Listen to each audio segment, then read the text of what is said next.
नमस्कार मंडळी, crispies vlog या आपल्या चॅनलमध्ये आपणा सर्वांचं अगदी मनापासून स्वागत आहे. जर तुम्हाला पायऱ्या चढताना भिंतीचा किंवा मग रेलिंगचा आधार घ्यावा लागत असेल किंवा सकाळी अंथरुणातून उठल्याबरोबर तुमच्या गुडघ्यांमध्ये ताठरपणा, जडपणा आणि कडकपणा जर जाणवत असेल आणि काही तासांसाठी वेदना कमी करण्यासाठी तुम्ही रोज वेदनाशामक गोळ्या घेत असाल, पण मूळ समस्या तशीच राहत असेल, तर आजची माहिती तुमच्यासाठी अत्यंत महत्त्वाची आणि अत्यंत उपयुक्त ठरू शकते. आज मी तुम्हाला एका अतिशय सोप्या आणि नैसर्गिक उपायाबद्दल सांगणार आहे, जो योग्य प्रकारे आणि योग्य प्रमाणामध्ये घेतला तर 21 दिवसांच्या आत तुमच्या गुडघ्यांमध्ये, पायांमध्ये आणि सांध्यांमध्ये फरक जाणवेल. व्हिडिओ सुरू करण्यापूर्वी तुम्ही हा व्हिडिओ कुठून पाहत आहात हे मला कमेंट बॉक्समध्ये नक्की सांगा. मी प्रत्येक कमेंट काळजीपूर्वक वाचते आणि तुमच्या प्रतिसादाची वाटही पाहत असते.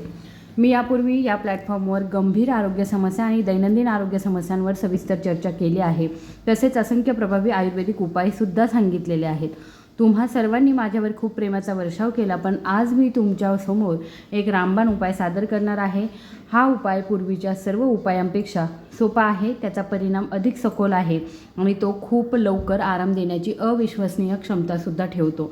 या उपायाचं सर्वात मोठं वैशिष्ट्य म्हणजे यासाठी तासनतास श्रम किंवा मग कोणत्याही महागड्या यंत्रसामग्रीची आणि उपकरणांची आवश्यकता नसते.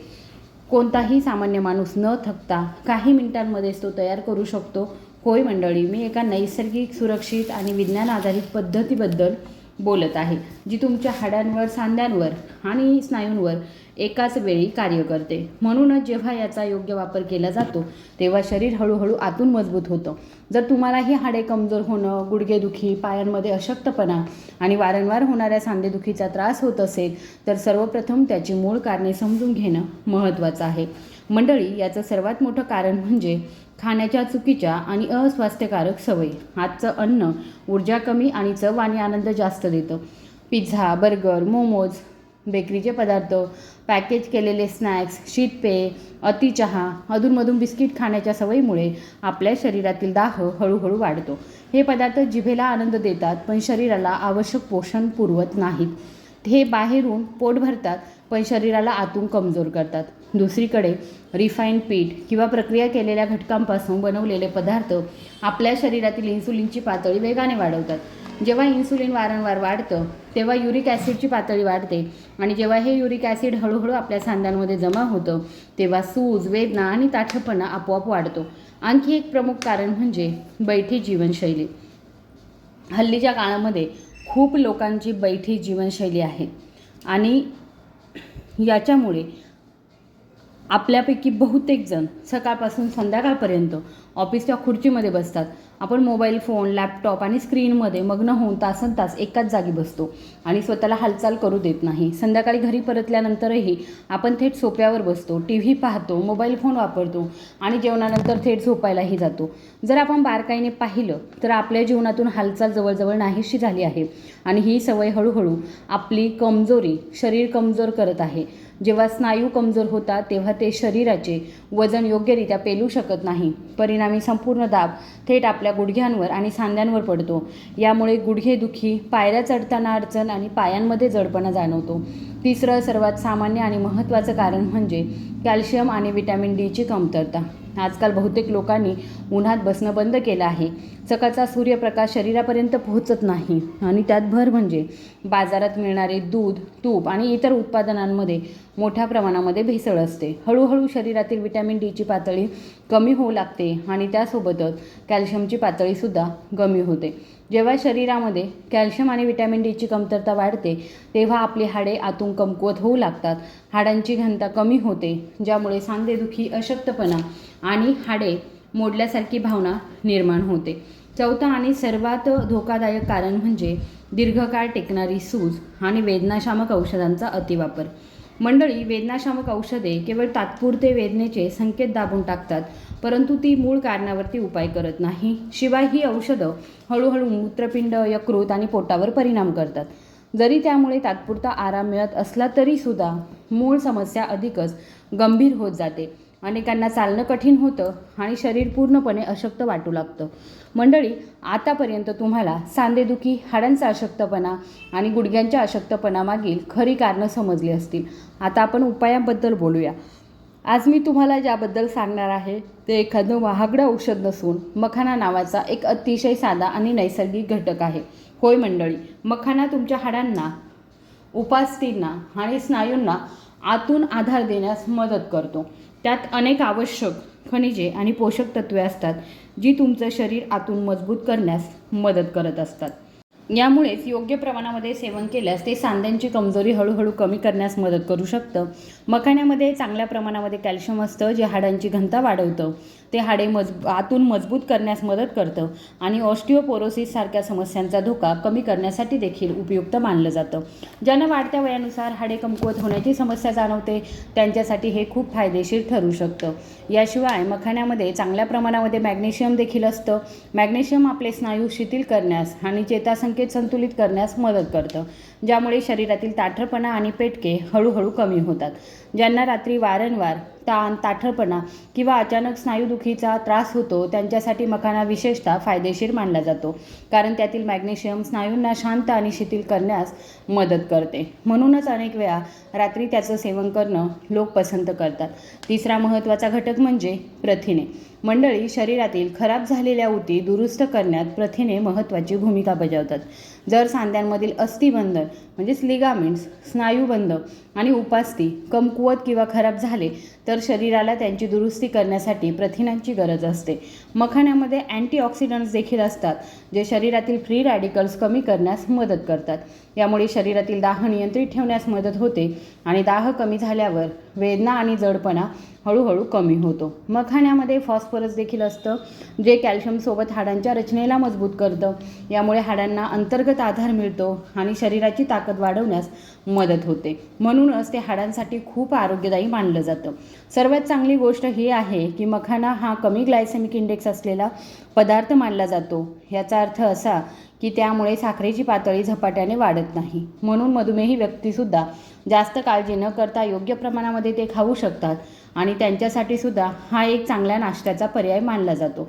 सोप्या भाषेत सांगायचं तर मखाना हा केवळ एक हलका नाश्ता नाही, तो हाडांना आधार देतो, स्नायूंना आराम देतो आणि शरीरातील जुनाट दाह नियंत्रित ठेवण्यास मदत करतो. याचा अर्थ असा की त्यात शरीराच्या 3 वेगवेगळ्या स्तरांवरती एकाच वेळी काम करण्याची क्षमता आहे. पण आता सर्वात मोठा प्रश्न हा आहे की मखाण्याचं सेवन कसं करावं जेणेकरून आपल्या शरीराला त्याचे जास्तीत जास्त फायदे मिळू शकतील. तर मंडळी, माझ्या अनुभवावरून आणि निरीक्षणावर आधारित मखाना खाण्याचे 3 मार्ग सर्वात प्रभावी आणि फायदेशीर मानले जातात. तुम्ही तुमच्या शारीरिक स्थितीनुसार, वयानुसार, सांधेदुखीच्या तीव्रतेनुसार आणि सोयीनुसार यापैकी कोणतीही पद्धत निवडू शकता. पहिली पद्धत म्हणजे मखाना पाण्यात भिजवून नंतर खाणे. ही सर्वात सोपी, सरळ आणि सोयीस्कर पद्धत मानली जाते. यासाठी जास्त मेहनत किंवा महागड्या उपकरणांची आवश्यकता नसते. फक्त रात्री सुमारे 15 ते 20 मखाने घ्या आणि ते एका ग्लास स्वच्छ साध्या पाण्यामध्ये रात्रभर भिजवून ठेवा. सकाळी उठल्यावर हे भिजवलेले मखाने हळूहळू पूर्णपणे चावून खा. त्यानंतर उरलेलं पाणी हळूहळू प्या. याचं कारण असं की रात्रभर भिजवल्यामुळे मखाण्यांमधील अनेक विद्राव्य पोषक तत्वे पाण्यामध्ये विरघळतात. हे पाणी टाकून दिल्यास अनेक आवश्यक पोषक तत्वे वाया जाऊ शकतात. म्हणून मखाण्यांसोबत पाणी पिणं खूप फायदेशीर मानलं जातं. ही पद्धत विशेषतः ज्यांना सौम्य आणि मध्यम सांधेदुखी आहे, म्हणजे ज्यांना नुकतीच गुडघेदुखी सुरू झाली आहे, त्यांच्यासाठी फायदेशीर आहे. ज्यांची हाडे हळूहळू कमकुवत होत आहेत किंवा जे सुमारे 40 ते 45 वर्षांचे आहेत त्यांच्यासाठी ही पद्धत खूप चांगले परिणाम देऊ शकते. दुसरी पद्धत म्हणजे मखाने दुधामध्ये भिजवून खाणे. जर तुमची हाडे खूप कमजोर झाली असतील, तुमचं वय 50 वर्षांपेक्षा जास्त असेल किंवा तुम्हाला कॅल्शियमची तीव्र कमतरता असेल तर ही पद्धत तुमच्यासाठी अधिक प्रभावी ठरू शकते. हे करण्यासाठी 1 ग्लास दूध घ्या आणि ते थोडंसं कोमट करा. दूध जास्त गरम होणार नाही याची काळजी घ्या. ते फक्त कोमट असावं जेणेकरून त्यातील पोषक तत्वे टिकून राहतील आणि शरीर ती सहजपणे शोषून घेऊ शकेल. आता या कोमट दुधामध्ये सुमारे 15 ते 20 कमळाच्या बिया म्हणजे मखाने टाका आणि त्यांना रात्रभर भिजत ठेवा. जर तुम्हाला मधुमेह नसेल तर तुम्ही 1 चमचा मध देखील घालू शकता. तथापि जर तुमची साखरेची पातळी जास्त असेल तर मध टाळणं चांगलं. त्यात केशराच्या 4 ते 5 काड्या टाका. सकाळी उठल्यावर रिकाम्या पोटी भिजवलेले मखाने हळूहळू चावून खा आणि नंतर दूध प्या. हे मिश्रण हाडे आतून मजबूत करण्यासाठी खूप मदत करतं. दूध आणि मखाणे यांचं हे मिश्रण हाडांच्या घनतेला मजबूत आधार देतं. हे शरीराला कॅल्शियम आणि इतर पोषक तत्वे पुरवण्यास मदत करतं. यामुळे गुडघ्यांचा अशक्तपणा आणि शरीराचा थकवा हळूहळू कमी होऊ लागतो. ही पद्धत विशेषतः वयस्कर लोकांसाठी खूप उपयुक्त मानली जाते. तिसरी पद्धत खूप काम करणाऱ्यांसाठी आहे. ज्यांना सांधेदुखीचा त्रास आहे, ज्यांच्या शरीरातील युरिक ॲसिडची पातळी नेहमी जास्त असते, ज्यांचं वय 55 ते 60 वर्षांपेक्षा जास्त आहे किंवा ज्यांच्या सांध्यांमध्ये वाढता ताठरपणा आणि कडकपणा जाणवत आहे, त्यांच्यासाठी ही पद्धत अत्यंत फायदेशीर ठरू शकते. यासाठी तुम्हाला सुमारे 15 ते 20 मखाणे, 5 बदाम, 2 अक्रोड आणि 1 चमचा जवस घ्यावे लागतील. रात्री झोपण्यापूर्वी बदाम, अक्रोड एका भांड्यामध्ये थोडं पाणी घालून भिजवून ठेवा आणि सकाळपर्यंत ते मऊ होऊ द्या. सकाळी उठल्यावर 1 चमचा जवस घेऊन ते हलके भाजून घ्या, म्हणजेच ते तेलाशिवाय तव्यावर हलके भाजून घ्यायचे आहे. आता 1 ग्लास कोमट दूध घ्या आणि त्यात 15 कमळाच्या बिया घाला. रात्रभर भिजवलेले बदाम सोलून घ्या आणि त्यांची अक्रोडसोबत बारीक पेस्ट बनवा. ही पेस्ट दूध आणि कमळाच्या बियांच्या मिश्रणामध्ये घाला. तसेच भाजलेल्या जवसाची पूड वाटून ती मिश्रणामध्ये घाला. बदामामध्ये व्हिटॅमिन ई आणि आरोग्यदायी चरबी चांगल्या प्रमाणामध्ये असते, जे शरीर मजबूत करण्यास मदत करते. अक्रोड हे ओमेगा 3 फॅटी ॲसिडचा एक उत्तम स्रोत मानले जाते, जे नैसर्गिक दाहशामक म्हणूनही काम करतात. त्याचबरोबर जवसाच्या बिया सांध्यांची सूज नियंत्रित करण्यासाठी खूप उपयुक्त ठरू शकतात आणि मी तुम्हाला कमळाच्या बियांबद्दल आधी सांगितलं आहे, ज्या हाडांचं आरोग्य आणि हाडांची घनता वाढवण्यास मदत करतात.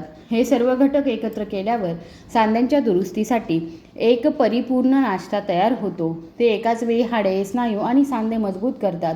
पुढचा प्रश्न असा आहे, हा उपाय केव्हा घ्यावा, किती काळासाठी आणि त्याचे परिणाम दिसण्यासाठी किती वेळ लागतो? मंडळी, हे घेण्याची सर्वोत्तम वेळ म्हणजे सकाळी रिकाम्या पोटी, कारण तेव्हा शरीर पोषक तत्वे अधिक चांगल्या प्रकारे शोषून घेऊ शकतं. तथापि जर काही कारणास्तव तुम्ही ते सकाळी घेऊ शकत नसाल तर तुम्ही ते संध्याकाळी किंवा झोपण्यापूर्वी घेऊ शकता. सर्वात महत्त्वाची गोष्ट म्हणजे नियमितता आणि सातत्य. जर तुम्ही ते अधूनमधून चुकवलं तर तुम्हाला अपेक्षित फायदे मिळणार नाहीत. हे 30 दिवस न चुकता नियमितपणे घ्या आणि मग तुमच्या शरीरातील फरक अनुभवा. तुम्हाला तुमच्या गुडघ्यांमध्ये, पायांमध्ये, सांध्यांमध्ये लक्षणीय बदल जाणवू शकतात. तुम्हाला पूर्वीपेक्षा अधिक चांगलं वाटू शकतं. तसेच ताकद आणि ऊर्जा वाढू शकते. पण मंडळी, काही असा जादूचा उपाय नाही जो तुम्ही आज घेतला की उद्या वेदना नाहीशा होतील. हा एक शक्तिशाली पौष्टिक आधार आहे जो शरीराला हळूहळू आतून सशक्त करत असतो. तुम्हाला ही माहिती कशी वाटली कमेंट बॉक्समध्ये नक्की सांगा. तुम्हाला जर हा व्हिडिओ आवडला असेल तर कृपया व्हिडिओला लाईक, शेअर आणि चॅनलला सबस्क्राईब करायला विसरू नका. धन्यवाद.